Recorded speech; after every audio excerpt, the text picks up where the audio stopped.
Now, Tony, so you must be wondering what I'm doing with this iPad. This iPad is primarily to record the class. So it's recording me and the board.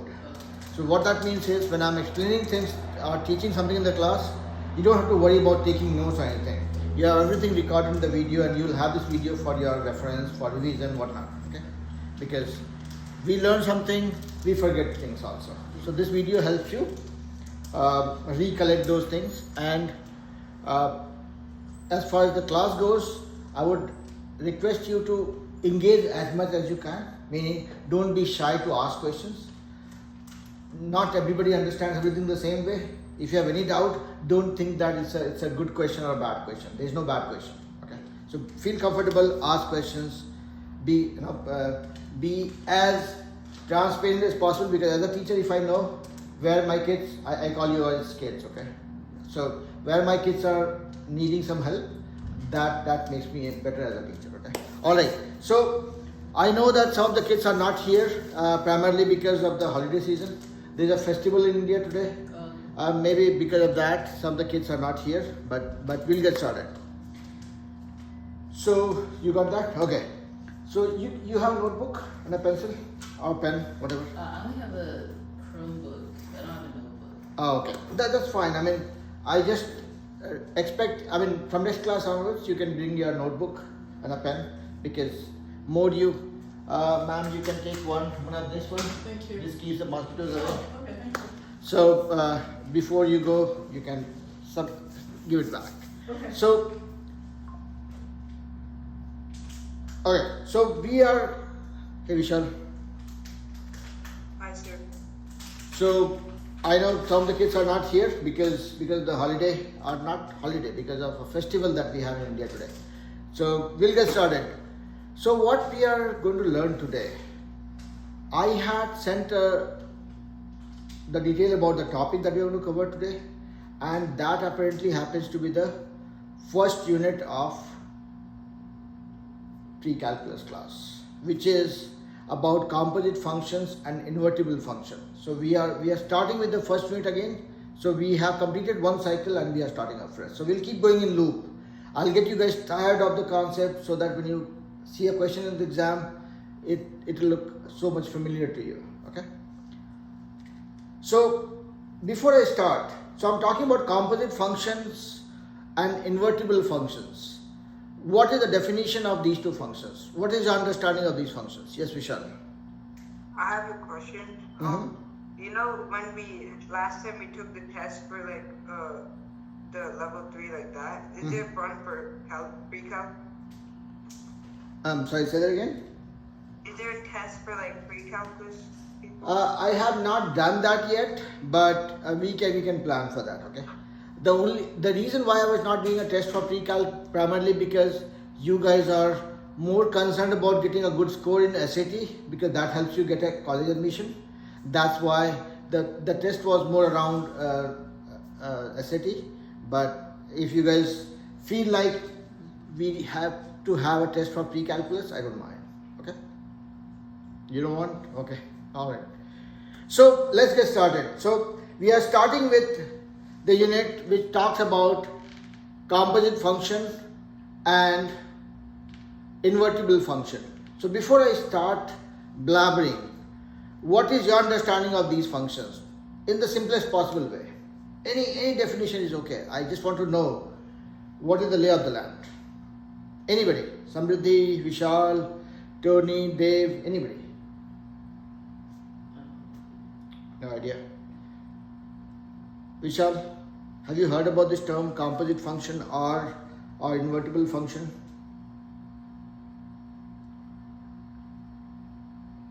They say composite functions. Is it like when you substitute like two functions to that? It's like a sequence. Yeah. I think. Okay. Let's hear Dave's version also. Yeah, Dave, go ahead. Isn't it when like a function is like dependent on another function? G of x's solution is dependent on what f of x function is. Okay. How about you, Samriddhi?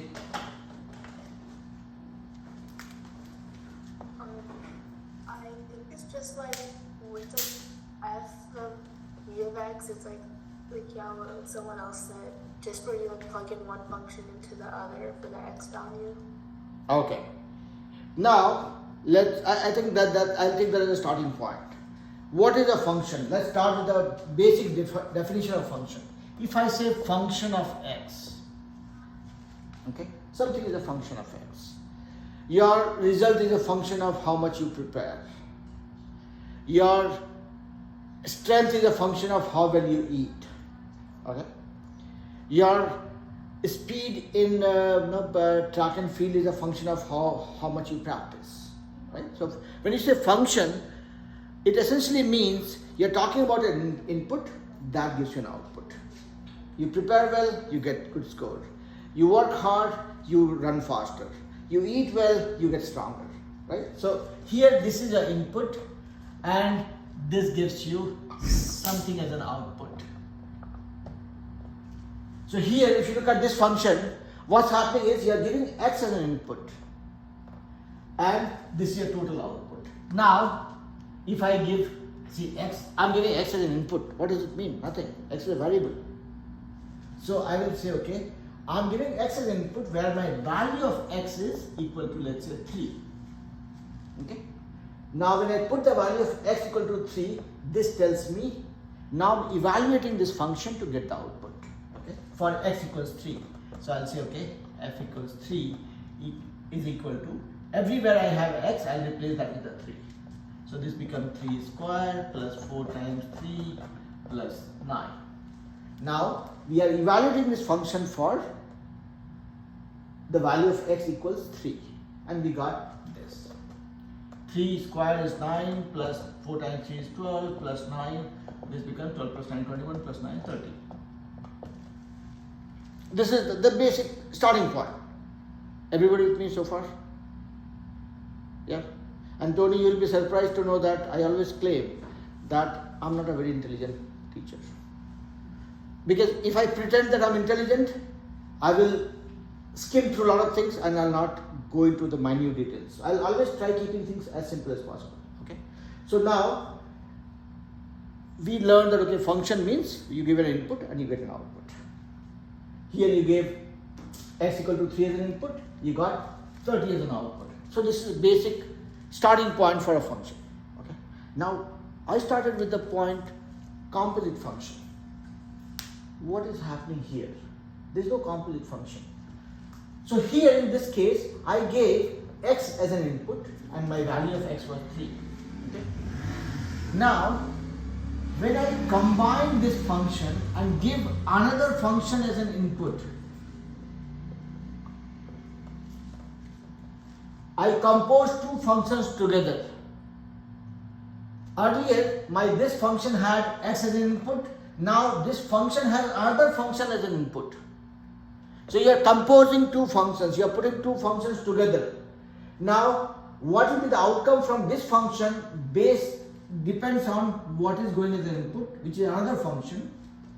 And let's say now let's look at a real scenario. If I say function of x equals, let's say, 2x plus 9 and function of g equals x squared plus 3. I have two functions. Okay, I mean, when you say function is nothing but a relationship. It says, okay, this is the rule based on which you give this input, you get this output. This is another rule. You get this input, this is your output. You can see it, okay? Yeah. Yeah. I hope this is not. It's fine. All right. So now, if I try to find out this composite function, basically function is composing with other function g to derive the new output. This scenario is a classic example of a composite function. Okay. Now look at this. So what I said, now let's look at this. Gx is going as an input. So this becomes, I can as well say this, okay, what is my value of gx? That is coming from here, that is x squared plus 3. Okay. Now this function is defined as this. So wherever I have x, I'll put this whole thing in place of that. My x now is this whole thing. So here when I'm calculating or deriving or finding the composite function, this equals, everywhere I have x, I'll plug in this thing. So 2 times, in place of x, I have x squared plus 3 plus 9. Did I make it complicated? Did I make it complicated? I did? Yeah. Okay, look at this. This is one function, one rule. This is second function, second rule. Now you're combining both the rules together. So you're saying, it's like,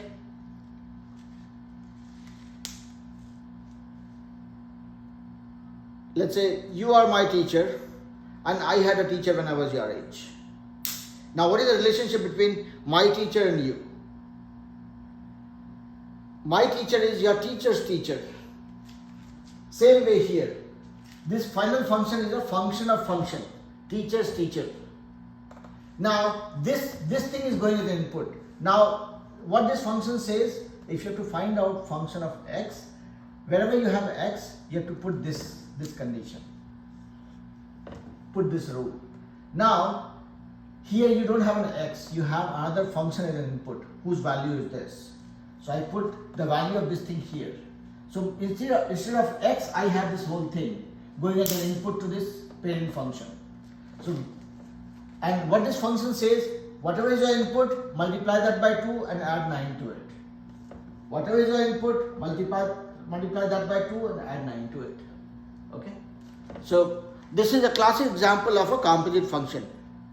Are you guys with me so far? Samriddhi, Dev, Vishal, Tony, everybody? Okay. So far clear, right? Okay, so again, the idea was not to just tell you guys what is a composite function. In the simplest possible way, if you want to relate, it's a chain of relationship. Okay? This guy had one relationship, this guy had another relationship. We are saying, how do I combine these two relationships where this one goes as an input to this? Okay? So far everybody okay? So now let me give you guys a riddle. Let's try to muddle the water a little bit more. So now let me put a situation here, okay? And I would want you guys to think. Function of x, I have one function, I'll keep it simple for now. X plus 7. And another function, it says x minus 3. Okay? I have two functions here, simple. Two functions, you can think of this as a rule. First rule is this, it's like, let me give you a more relatable example. Let's say there are 5 kids in a class. Okay? Right now we have 4, but let's say we have 5 kids in a class. And I'm teaching everybody the same topic, same concept. But will everybody get same score? Maybe, may not be. Right? Depending on who prepares how, who revises how, who does more practice versus who does less practice, who has more interest, who has less interest, kind of a thing, right? So these are those different situations or different rules, okay? This is one student's outcome. This is second student's outcome, kind of a thing, okay? Now I'm saying, when I'm talking about a composite function, what I'm saying is, if this function's outcome gets plugged in here, then I will say, I'm writing another composite function of g of x. This is a composite function. So whatever comes as an output from this function goes as an input to the second function. So far it's okay.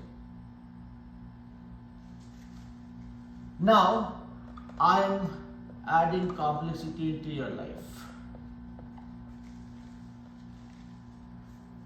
This is another composite function where now we change the rule. I'm saying this function takes this function's output as an input. Here let's say this is function A and this is function B. Function A takes function B's input to derive the output. Here function B takes function A's input to derive the output. Yeah? So you all would have seen that if I have 3 into 4, it is same as 4 into 3. Yeah? But can I say, see, in both the cases, right? Ultimate input is x, it goes in an input to the first function, gets the output, plugs into this one. Here, same input goes into the other function as an input, whatever comes in an output becomes an input to this one. Can I say these two are same? Sure. I'm trying to make you guys think. What do you think, Samriddhi, Vishal, Dev? Is this okay? Is this possible? Is this acceptable?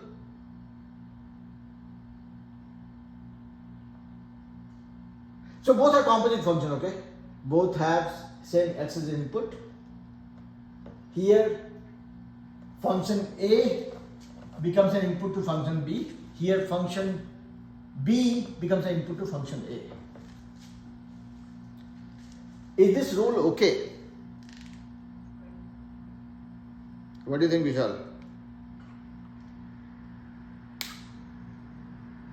I think it works. I'm sorry? I think it works. It works? This looks okay? Acceptable? How about you, Dave? I think this function wouldn't work because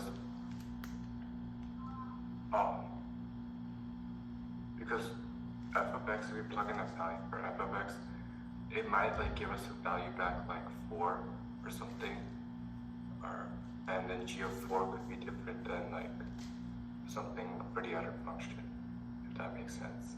Okay. So, see, the reason why I'm asking this question is because I'm trying to guide you guys to a concept called invertible function. So here what has happened is I've inverted the input function. Okay. In this case, if this is A, my function B is the input. Here it's function B, function A is the input. If this is true, then this is called invertible function. If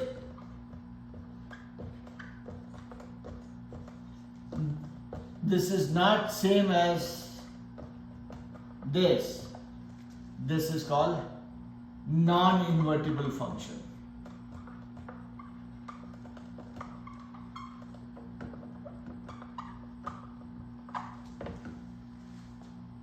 Meaning when you can invert the order of the function, it's invertible. When you cannot invert, non-invertible. So this is the concept that I was kind of trying to drive you guys towards. Are you guys okay so far? So far we have talked about what is a composite function, and then we are looking at other concept of invertible function, when it is true and when it is not true. Okay, I mean, how do you put your thoughts around which one is invertible versus which one is not, or in which situation you will call them invertible versus in which situation you will call them non-invertible. Is this okay so far? So now I asked you guys a question that, okay, is this equal to this? And you guys said that probably yes, or I heard a very confident yes. Tony was also saying yes, but I kind of added a flavor to it. I said yes. It could be true, it may not be true, depending on what kind of function you are dealing with. Let's take this as a situation based on whatever we have. Let's put a value of x equal to 2. Okay, and let's see if this is the case. What is my f of x? Sorry, what is my g of x for x equals 2? I'll put x equals 2, so 2 minus 3, that is minus 1. What is my f of x? F of x for x equals 2. I'll put 2 here, 2 plus 7, equals 9. Yeah. Now let's look at what is the value of this guy. F of g of 2, g of 2, g of 2. G of 2 is how much? Minus 1. Okay, I'm evaluating this one right now. Okay. F of g of x. So, okay, let me go step by step so that I'm not getting you guys confused. So right now we are trying to find out what is f of g of 2. Okay, the first one. How much is this one? So we know that g of 2 is minus 1. So we are essentially trying to find out f of minus 1. Okay. I'll plug in minus 1 into this function and see what it becomes. X is minus 1 plus 7. So this becomes 6. Yeah. So this part value is 6. Okay. So far it's okay. Am I going at the right flow or I'm getting you guys more confused? Is this flow okay so far? Samriddhi, Dev. Okay. See, while I am teaching you guys, the insect killer is also working effectively, knocking down the mosquitoes one by one. And if you guys don't mind, I'll take 30 seconds break and close the garage door so that I can stop the traffic.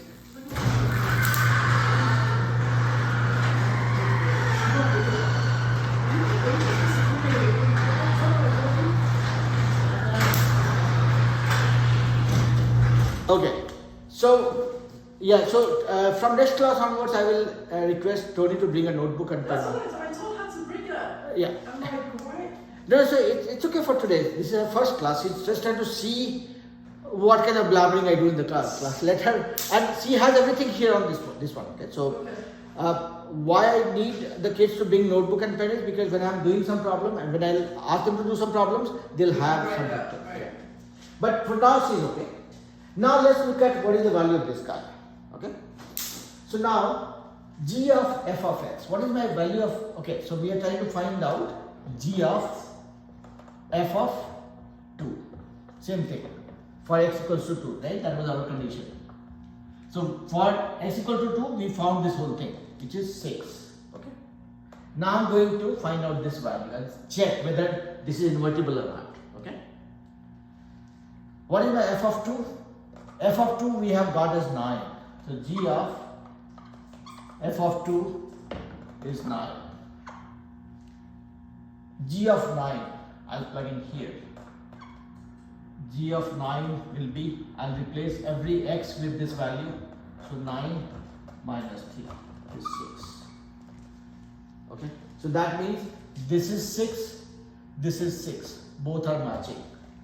So here I am able to change the order of the functions, order between the composite functions, okay, and I see they are matching. So in that case, we can happily say that this is an invertible function. It's a classic example of invertible function. But will this be the case always? No, it will not. You guys agree or you don't agree? So now, before I teach anything further, I want you guys to check it by yourself and tell me if whatever I said with respect to invertible or non-invertible function, I said that when you have two functions and you're trying to create a composite function out of it, you have to check whether they are invertible or not. And I said they could be invertible or they may not be invertible, depends on what kind of function you're dealing with. Now I'm giving you guys a riddle to solve. Fx equals to, let's say, x squared minus 5, or g of x equals 2x minus 3.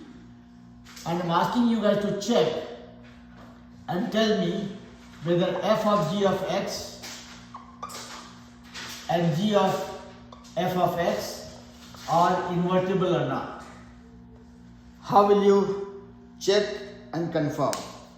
I want you guys to break your head with this and tell me what your findings are. I'll give you a note. Okay. Just take this. So you can take this notebook like this.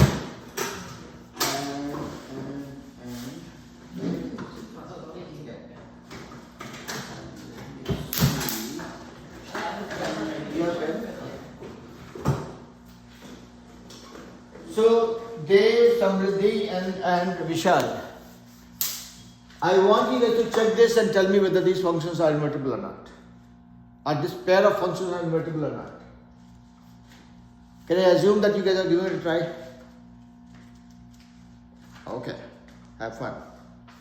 I'm going to go take a nap and we'll see.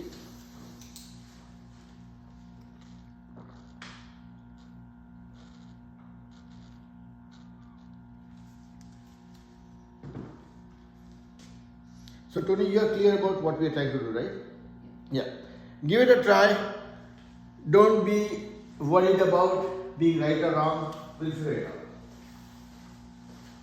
And if you guys feel hot, let me know. I can make it better.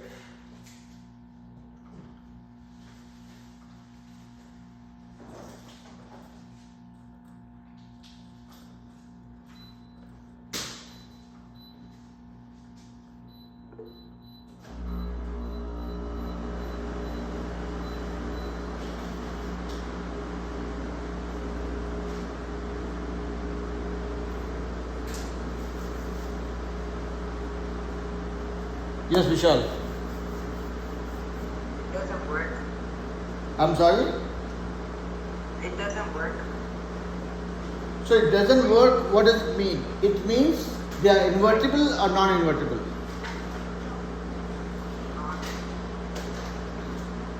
When you say it doesn't work, you are saying that this is not equal to this. Is this what you are saying? Yeah. And when this is not the case, you will call it this is non-invertible. But that is just your answer. I have not stamped it yet. I will let everybody try it by themselves and let me know. So, Samriddhi, Dev and Tony, as I keep saying, Tony had not heard me before, but I always say that I don't trust anybody when it comes to solving a problem. Solve it yourself and don't rely on even your best friend's answer.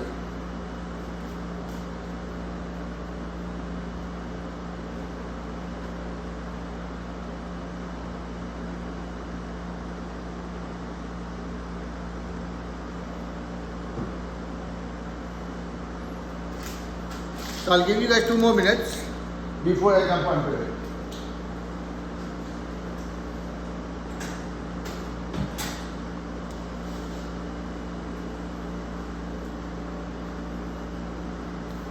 And Vishal, while you have finished it, but just use this wait time to re-review your answer. Yes.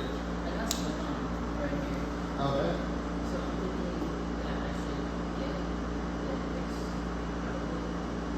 So I'm thinking that I should get the So you can, so once you come to this point, right? You're trying to find f of g of x, right? F of g of x. So whatever the g of x, you plug in here, and that becomes your input. So everywhere you have x, it gets replaced with that value. So this x will go in place of this guy. So this becomes g of x. G of x is what? 2s minus 3. 2s minus 3 whole square. I'll solve it. You will try. And think like a child always, okay? Don't make your calculation worrisome. Keep it as simple as you can.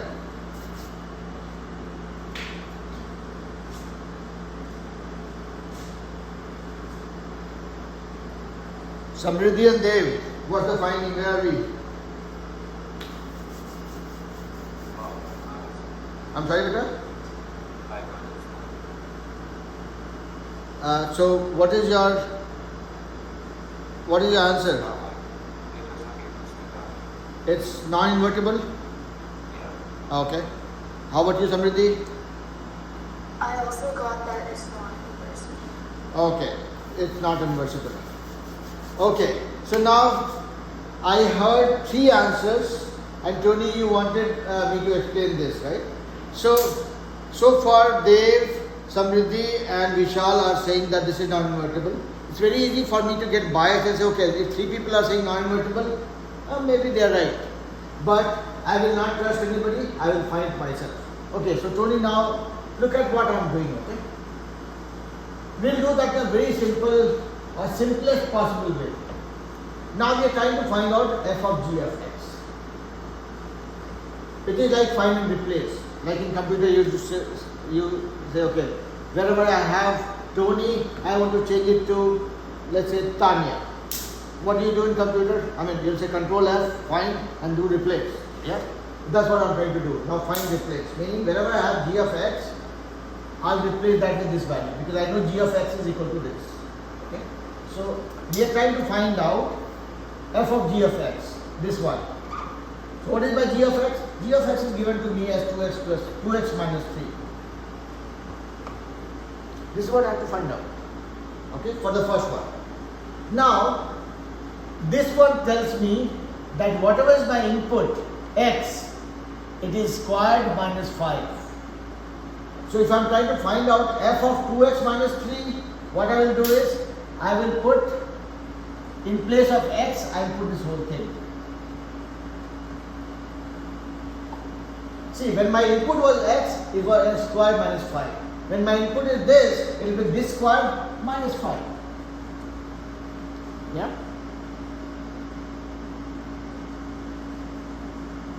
I'll repeat. So, see, this is the thing. This is the deal, okay? This is the deal. It says your f of x is equal to x squared minus 5. So if you give 1 here, it becomes 1 squared minus 5. If you give a 2 here, it becomes 2 squared minus 5. If you give a 4 here, it becomes 4 squared minus 5. I mean 2x minus 3. 2x minus 3 squared minus 5. Yeah? So whatever input you give, it's a square of that minus 5. Whatever input you give, it's a square of that minus 5. Now it is a minus b whole square. I hope you know about this one, right? This a minus b whole square will be a square, that is 2x square minus 2 times 2x, wonderful, into 3 minus, plus 3 square. This whole thing became this. A minus b whole square is a square minus 2ab plus b square. Yeah? It's algebraic identity. If you remember this one, a plus b whole square is nothing but a plus b times a plus b.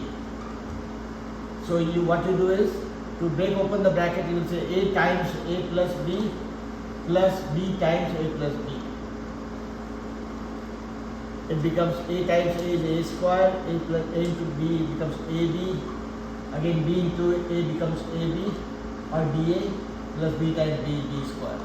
So this is algebraic identity, right? I mean, there are 3 formulas that you'll have to remember that says a plus b whole square equals a square plus 2ab plus b square. A minus b whole square is a square minus 2ab plus b square, and a square minus b square equals a plus b times a minus b. Yep. So here it is a minus b. This is my a, this is my b. So I'm just breaking it out. So this thing became this, and I have minus 5. So this is 2x into square is 4x square minus 2 into 3 is 6 times 2 12x. 12x plus 9 minus 5. So this is equal to 4x square minus 12x. 9 minus 5 is 4. I got the value of this guy as this. Sure? You guys got the same value, right? For the first one? Okay. So this one, and again, I'm just repeating it, okay? I'm trying to find out f of g of x. I have been given g of x equals this, so I'm plugging in that value here. So essentially when I'm trying to find out this, and this one I'm replacing with this, it becomes f of 2x minus 3. My function of x says function of x equals x squared minus 5. So here in place of x I have this whole thing. So this whole thing is squared minus 5. And I'm opening this, I got this, and this is my value of f of g of x. Okay? Which is 4x squared minus 12x plus 4. I got this guy's value. Now let's look at the second one. Now we are trying to find out this guy's value. Okay, let's look at this guy. So g of f of x. What is my f of x? F of x is x squared minus 5. So when I am trying to find out the value of this guy, g of f of x. F of x is what? X squared minus 5. I plug in this. Yeah? This is what I am trying to find out so far. Now, what does g of x say? I have g of x now. Only one function. Less problem to worry about. Okay? So, what is this g of x? Now, when whatever I have as an input, I have to multiply that by 2 minus 3.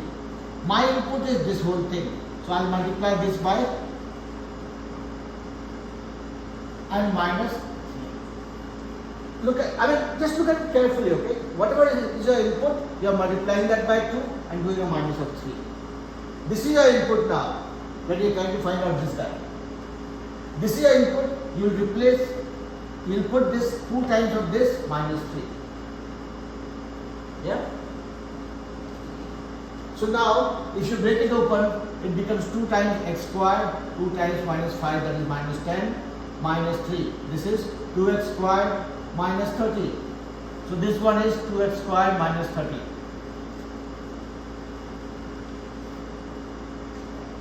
In my wildest dream, will I ever say that 4x squared minus 12x plus 4 is equal to 2x squared minus 30? Is it ever possible?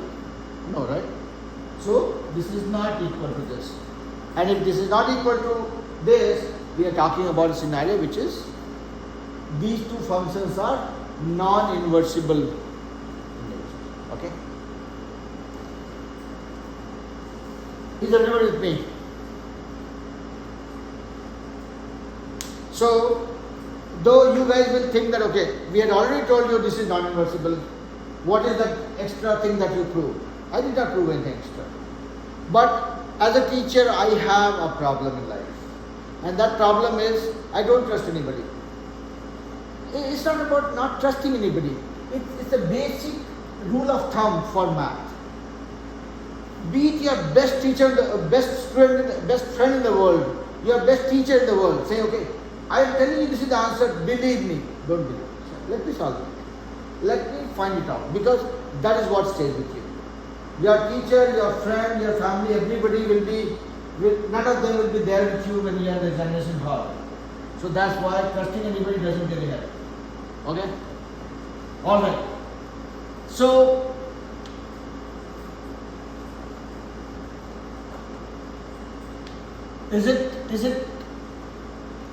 so let me do a quick recap of what we have talked about so far before I move on.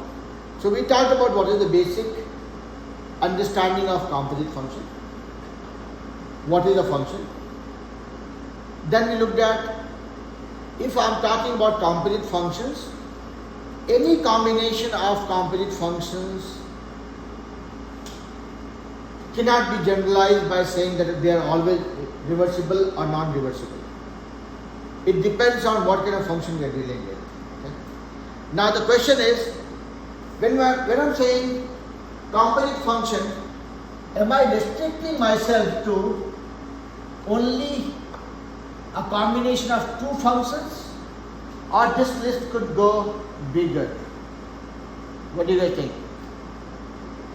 Can it be bigger? Yeah, there's no restriction, right? I mean, composite function. What is, if you look at the word composite comes from the word composition. Composition is nothing but when you are mixing multiple things together. Multiple can be two, or it could be more than two also, right? I mean, look at this paint on the wall. Do you think it is made of one thing? Probably there are a couple of things mixed together. That's how this composition was made, right?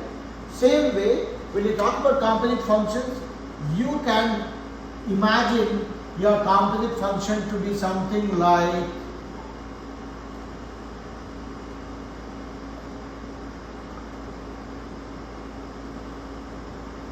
as well.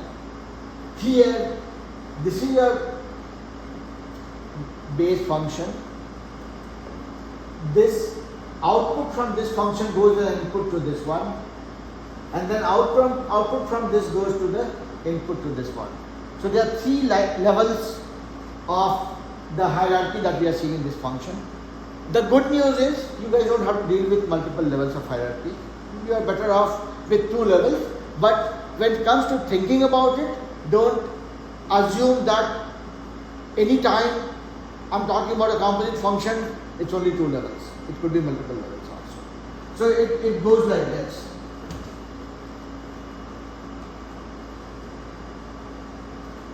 Let's say this is your input.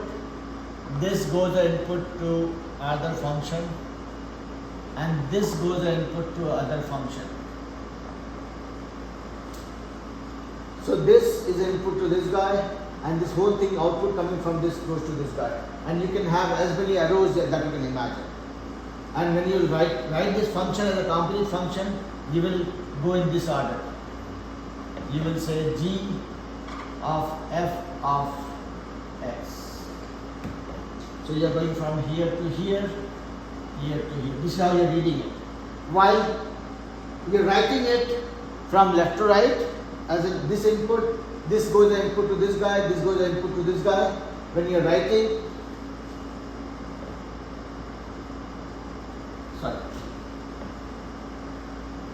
when you are writing it like a composite function, you write from here g, then f, then x. Yeah. So far everybody okay? Not tired of me yet?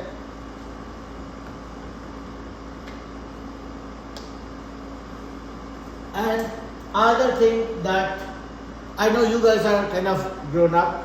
I don't have to tell this to you guys, but I'll still do so because I don't think you guys are still grown up for me, okay?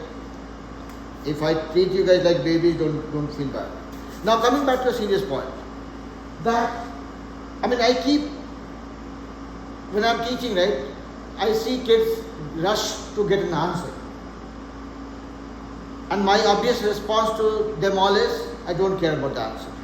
What I care about is the process part of it. If you know how to do something and you are clear about the steps that is involved, you can do hundreds of problems of the same kind.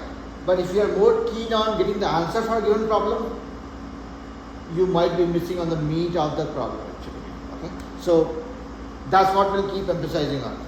Now let's look at what else we want to learn today. We talked about what is compositing a function, what is irreversible or composite function, how do you evaluate a composite function. That's what we did. We found a composite function, we put some value for x and then we evaluate it. So by evaluating a function, what do we mean? Let's say I have a function of x as, let's say, 3x cubed plus 19x squared minus 71, and I have a function of g as 2x minus 5. Somebody says evaluate this composite function f of g of x for x equal to 3. Evaluating simply means you will find out this whole thing for the value of x equal to 3. So what you will do is find out what is g of x for x equal to 3. G of x for x equal to 3, that is 2 times 3 minus 5, that is 1. So you are essentially trying to find out f of 1, because this g of x is for x equal to 3 is 3 times 2 6 minus 5 1. F of 1, you will plug in 1 in place of every x that you have in the original equation, and this becomes 3 times 1 cube plus 19 times 1 squared minus 71. Yeah. So evaluating is the easiest part of the function. I prefer not to explain you guys what do we mean by evaluating, because it's nothing but just substituting the value. That's it. Okay. So whenever somebody says evaluate this function for x equal to something, essentially you have been asked to just plug in the value of into the original equation and get it. Yeah. As long as you are not in a hurry to solve this problem, you will not make a mistake. If you rush for it or think, okay, let's say I can scare you guys by giving this kind of a thing, right? I can say, okay, plus 192 x to the power 11, and this is f2 x to the power 51 minus 5. Evaluate this for x equal to 1. As soon as you see this kind of power, that looks scary. X to the power 11, x to the power 51. But essentially, we are just talking about putting this x equal to value of x, finding g of x, whatever you get from this, plugging here and with that. Yeah? So evaluating a composite function, I'm not going to really worry about right now. Are we good so far? So when I picked up this topic for today, right, my primary objective was to make sure that we are very clear about one fact, that is, any composite function, any combination of composite function based on two input functions, okay, should not be generalized as reversible or irreversible on its face value. You have to always evaluate it and then figure out whether they are reversible or not. Okay, so that was the first thing. Now comes the more interesting part of it, which we will touch upon a little bit today, and then we will break our head further with this in the coming class. Now let me put something here as a table. Okay, I have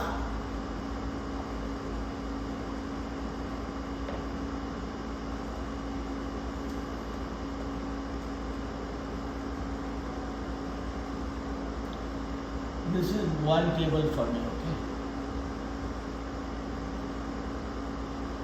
Minus 4, minus 3, minus 1, 0, 1, 3 and 5.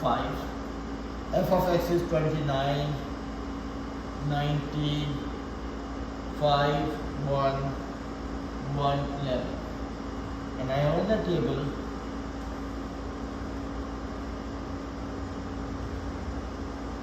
minus 5, minus 1, 0, 1, 4, 8, and here I have minus 10, 2, 5, 8, 17, 29. This question says the table below shows some inputs and output of function f and g. So this is your input, this is your output. This is function x, which says if your input is this, your output is this. Your input is this, your output is this. If your input is this, your output is this. This is one function. This is second function, which is g of x, which says if your input is this, your output is this. Okay. Now this question says evaluate f of g of 0. So this is a little different from what we have been doing so far, and this is the easier part of it. Okay, you'll get a problem like this in the exam, and you'll think, oh my God, this looks different. But this is the easier part of the problem. If you stare this problem a little bit for a couple of minutes, stare this problem as if you wanted to kill this problem, and when you look at the data, and then you think about it, you should be able to get the solution for this one. Are you guys ready to stare this problem? Go for a kill. This is one table which talks about the input and output for this function. This table talks about input and output for this function. We are being asked to find out f of g of 0. Let's see who gets how creative without the teacher explaining the concept. I got 11. So Sumriti got 11. Okay. How about Vishal, Dev, Tony? I'm sorry, no? No, that's what I'm saying. Stare this problem. If you stare this problem with full intensity, I'm sure you'll get it. I'll show you. I mean, it's not a big deal. It's easy one. Maybe you have not encountered with this before, but it's not a difficult one. Okay? Yes, Dave. You have to be louder for me. My ears are not as good as yours. You also at 11? How about Vishal? Isn't like when you pull the 0 from the second, and you match it with the 5 on the other You are going the right direction. Now you tell me what it's coming down to. So no, you are going the right direction. I mean, you kind of figured it out. That's why I was saying stare this problem. There's one more thing I will tell you towards the end of the class. Okay? Yeah, Vishal, what is your answer? I'm sorry, beta?